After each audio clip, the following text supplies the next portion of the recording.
Welcome to Burlap Teachers. Enjoy the video. You start by confirming exactly which platform your cookie run. Kingdom is linked to. This matters because unlinking steps differ. Open the game, tap Settings, then Account, and record your user ID and the linked provider, Google, Apple, Facebook, or Guest. Once done, make sure you have access to that provider account or its email. Without it, you can't verify ownership.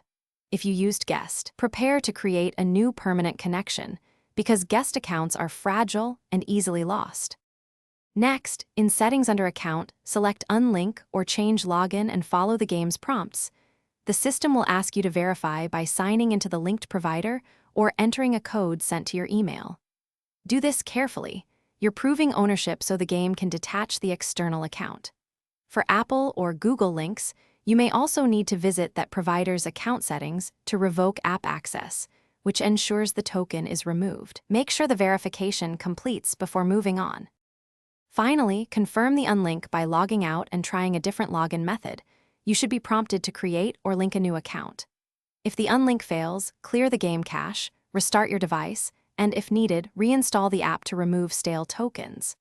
If problems persist, contact Cookie Run support.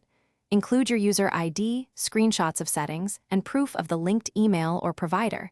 This speeds verification and restores your ability to unlink securely. Thanks for watching. Consider subscribing if this video helped you.